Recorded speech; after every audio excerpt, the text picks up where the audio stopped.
Well, hey there, and welcome to Unmistakably You. It is Wednesday, and I am here with you as always to share some wedding planning tips and tricks and hopefully help you to navigate the wedding planning with some calm and some grace. I'm Amy from Unmistakably You, and I'm a wedding planner and educator here in London, Ontario.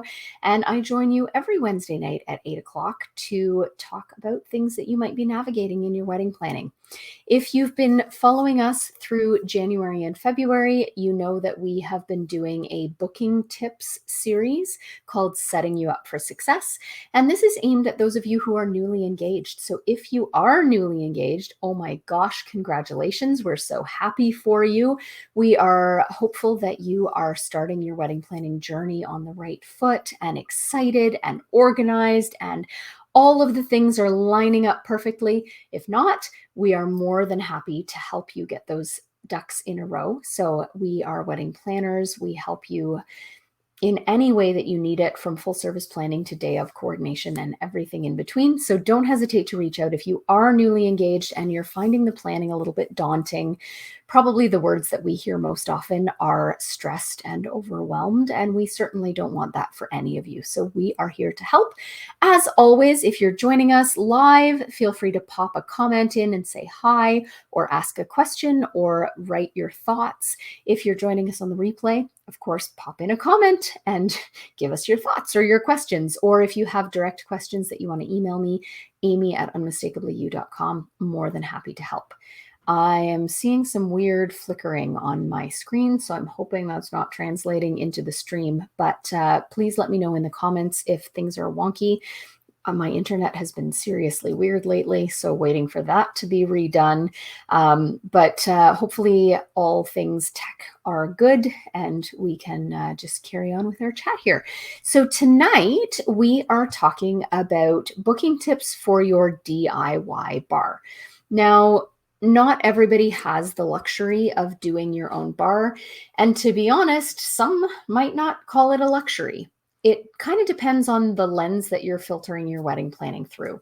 If you are perhaps on a tight budget or hoping to keep things as low cost as possible, doing your own bar is a definite benefit because you can absolutely save a substantial amount of money.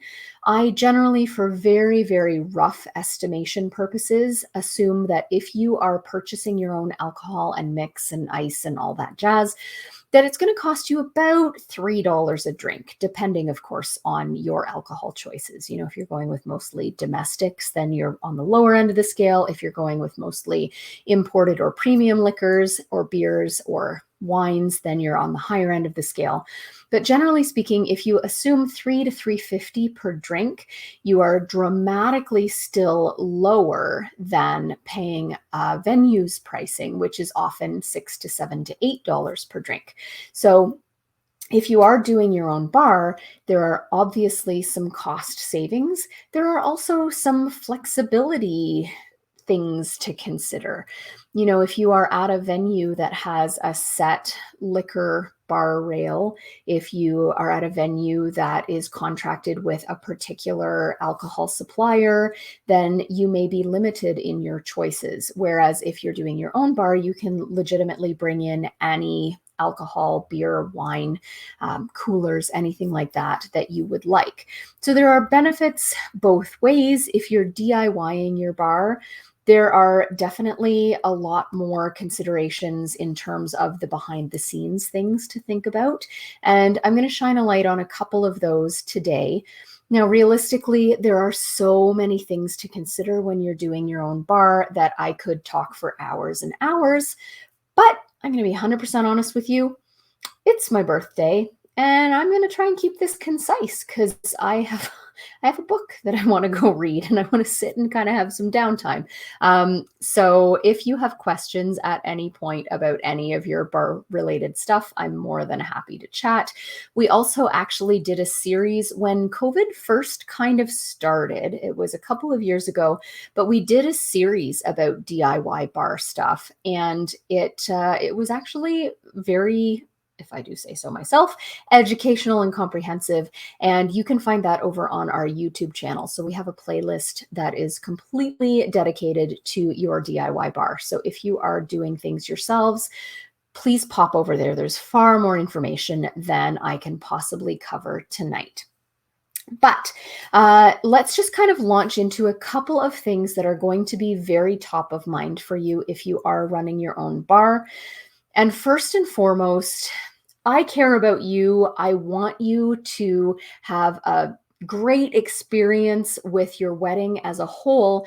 And under no circumstances do I ever want anything to go wrong or to come back and bite you in the ass after the fact. And so that's why my first thing to talk about tonight is that you, if you're doing your own bar, need to follow the CYA principle. You need to cover your ass. So first thing you need to understand is the difference between whether you need a permit or whether you need a sale permit or whether you need a non-sale permit. So first and foremost, when I talk about alcohol permits, sometimes people will call them licenses. They are issued by the Alcohol and Gaming Commission of Ontario. So you can find the application at agco.ca, Alcohol and Gaming Commission of Ontario.ca. There's all kinds of information on there.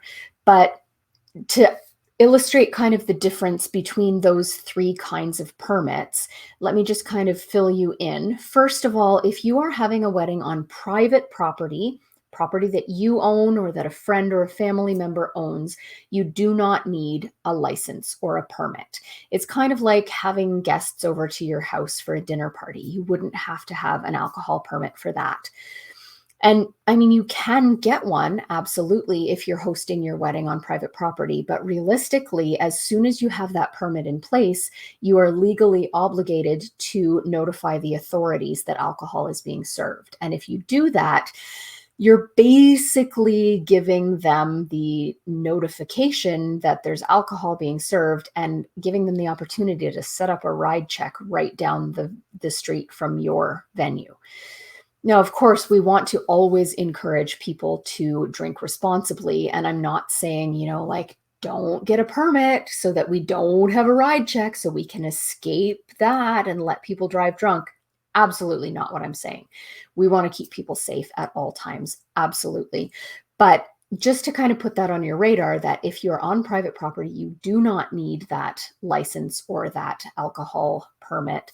And it just forces you to jump through a few more hoops if you do choose to go with an alcohol permit for a private property event.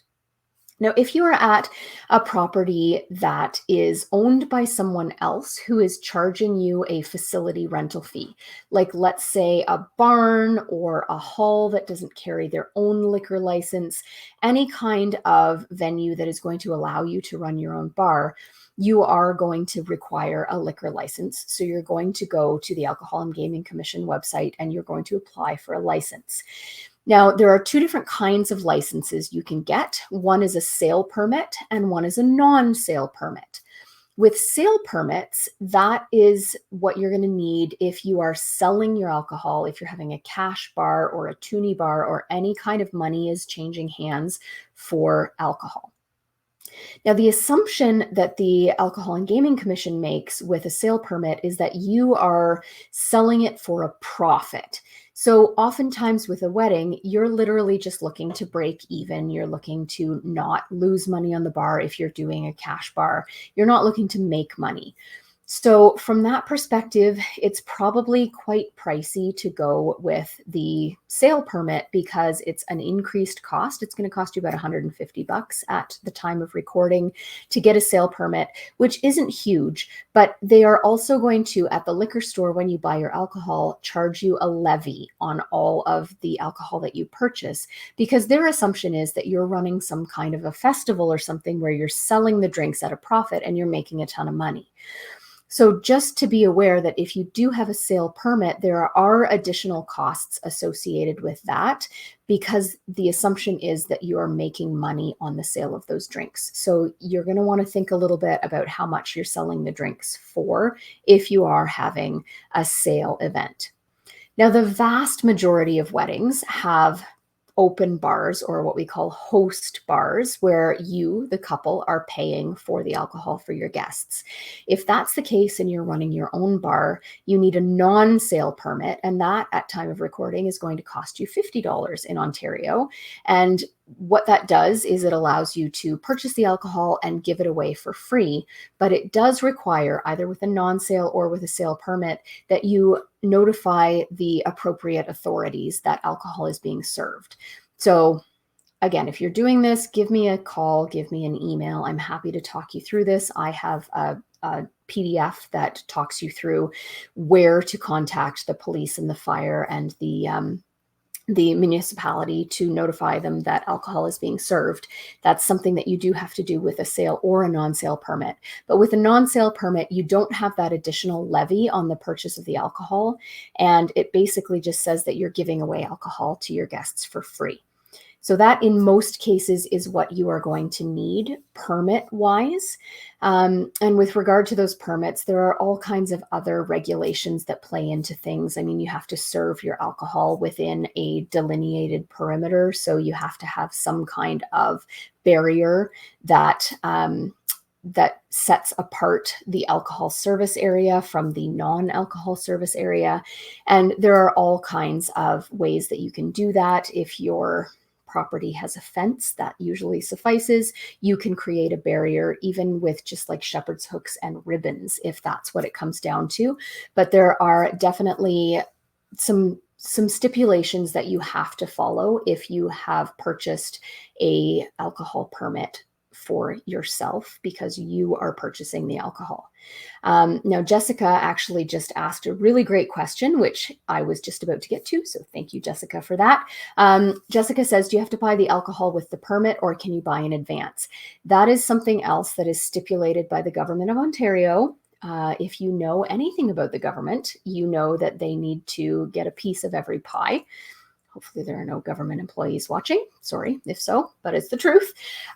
So the government stipulates that if you purchase a special occasion permit, you do have to have all of the alcohol that is being served at the event on that permit. So what that means is that you have to purchase all of your alcohol at an Ontario licensed facility, so at the LCBO or at the beer store, and you have to have the permit in hand. So you have to apply for your permit prior to purchasing any alcohol, and then you have to staple your receipts for the purchase of any alcohol to your permit, and you have to have your permit at the bar. So the idea here is that in the event that an alcohol inspector shows up, you need to be able to prove that you've purchased everything in Ontario, that you've paid the appropriate taxes on it, and that you haven't gone to the duty free or gone cross-border shopping or anything like that. So it's unfortunate because you can't save the money by purchasing alcohol at other locations where you wouldn't necessarily have to pay the Ontario taxes. But it is unfortunately a stipulation of the special occasion permit. So if you're on private property in your backyard, you can buy your alcohol wherever you want. But if you are at a venue that is charging you to use the venue, or if you are required by your venue to have that special occasion permit, you do have to purchase all of the alcohol with the permit number in hand, and you have to staple your receipts to that permit. So the second thing that falls into the CYA category is insurance.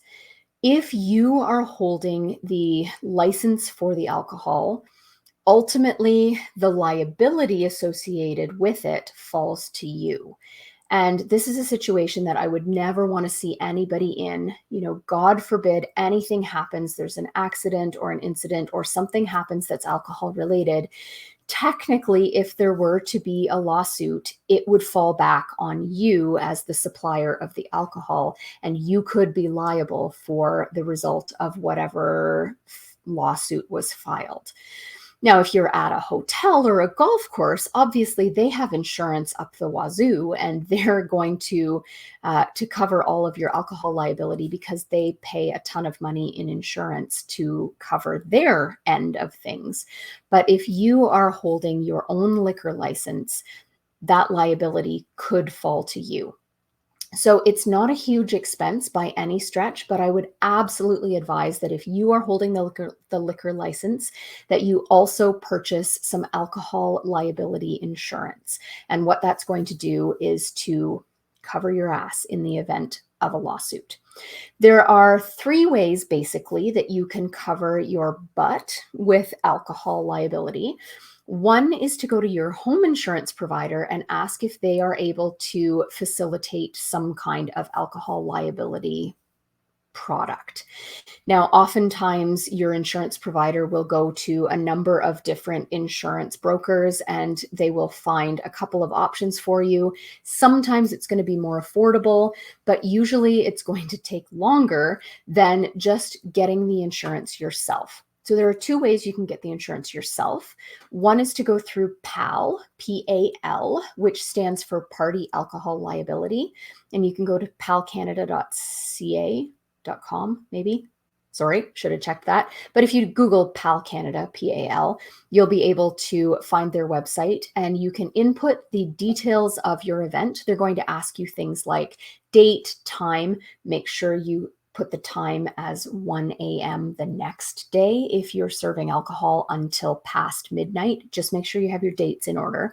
They're going to ask you number of guests, kind of event, a couple of details that pertain to your particular circumstances. And then they're going to give you a quote immediately.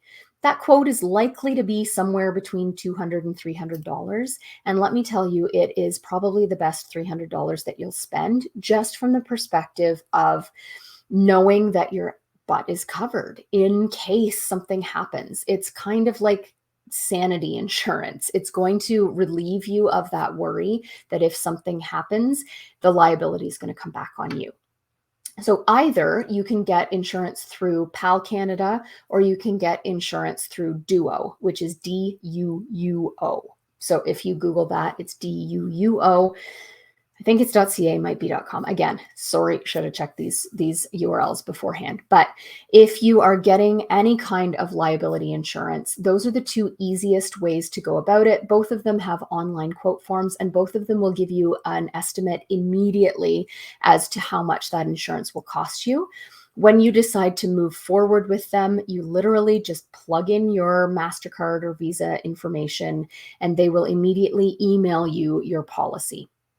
Now, in many cases, if you are at a barn or a hall that's allowing you to run your own bar, they're going to require that you have both your Alcohol and Gaming Commission special occasion permit and your insurance on site. So those are 2 documents that you want to print off in hard copy and make sure that they are at the bar. So what that ensures is that if an inspector does show up, they can see that you have the alcohol policy in place and you've got all of your receipts stapled to it, so you can prove that you didn't go pick up a 40 at the duty free. It's also going to prove that you have the insurance, and usually the owner of the venue, if it's not yourself in your own backyard, is going to want proof of that insurance.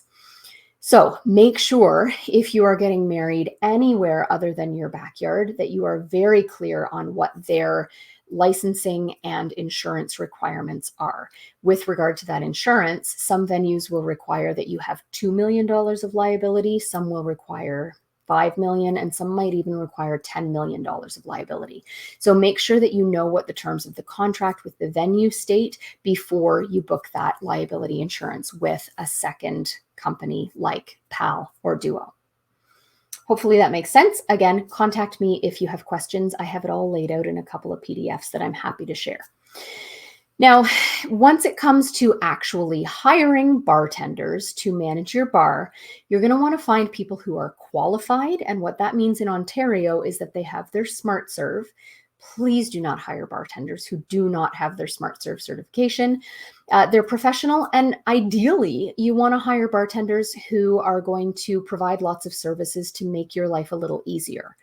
Some bartenders will provide a physical bar. Some of them have super cute LED lit bars or rustic barn board bars that they can bring along. There are even some really cute trailer bars. There's a bar service out there that's a converted horse trailer, and there's a bar service out there that's a converted travel trailer. They're super cute. They come with equipment. They're well stocked, and they can absolutely guide you through the process of doing your own bar, which is really, really helpful when you have 11 billion other things on your plate. Trust me. The service of picking up your supplies, your alcohol, your mix, your ice, your garnish, it's something that you'll have to pay for, but it's something else that's off your plate on the day and the days before your wedding. So sure, you can go pick up your own alcohol, you can pick up your own ice, you can pick up your own mix, but maybe paying somebody for it might be a little bit easier than adding that to your week of wedding list. So think about that.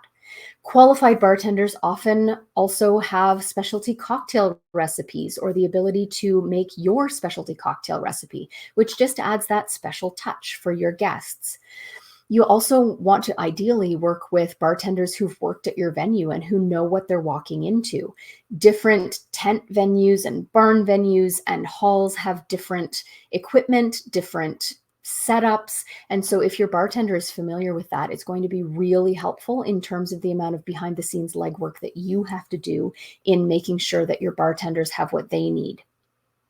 You also will probably want to find experienced bartenders who can advise on rentals. So if you are looking at a venue that provides nothing, or if you're getting married in your backyard, you need to have bartenders who can advise you as to how many highball glasses you need, how many old-fashioned glasses you need, how many champagne flutes and wine glasses, and all of the things.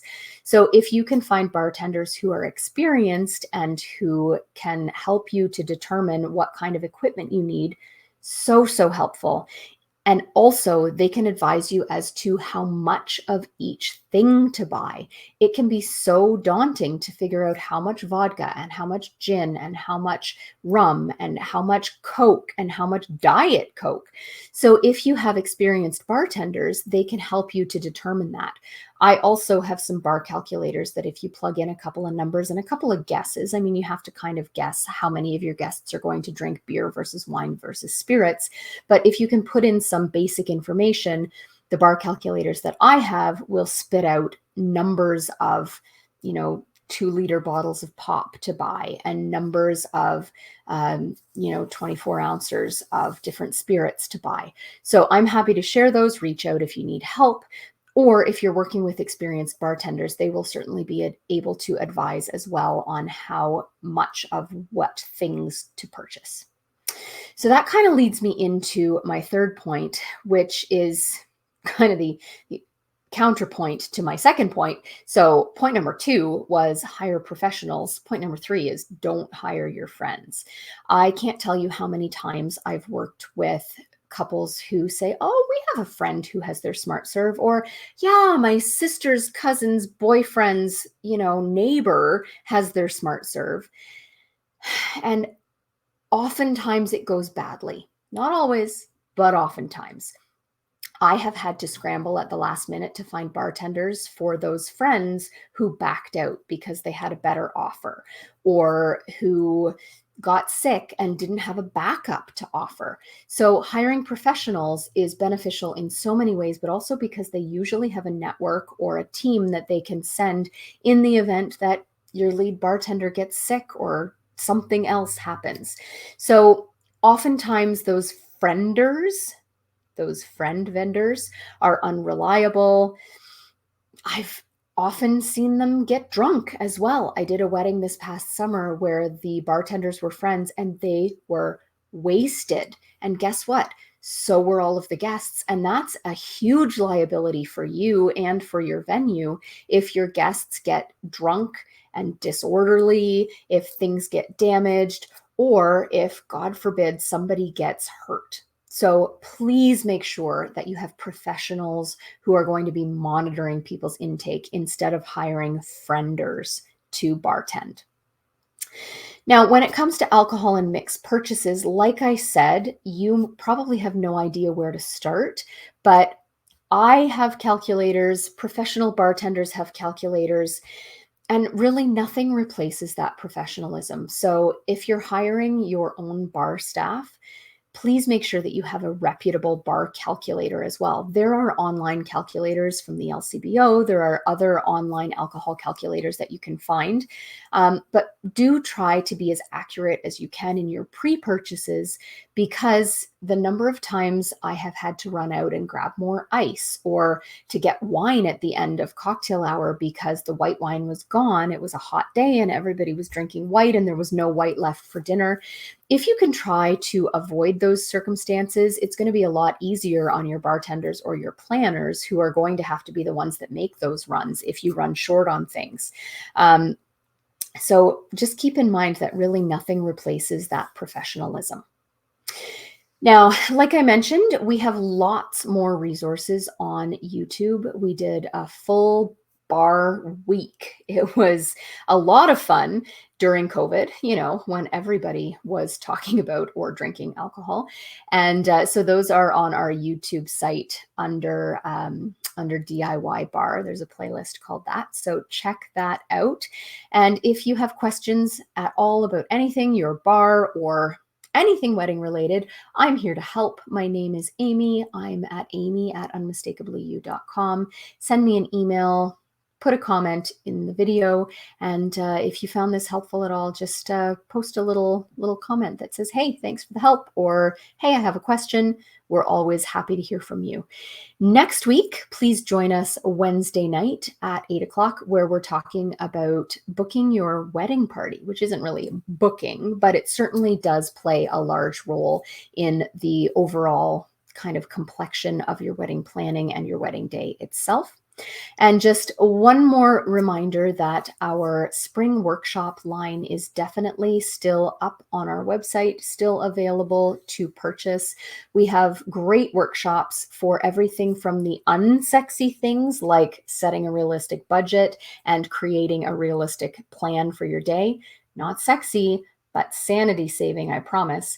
To the more romantic things like writing personal, meaningful, awesome vows, or how to get comfortable with your first dance. So awesome workshops over at unmistakably.com/workshops. You can sign up for them there. They're filling up fast. So if you are interested in any of those, make sure you book your tickets now. And I will see you next week. Happy planning. Have a great week. I'll talk to you soon. Bye-bye.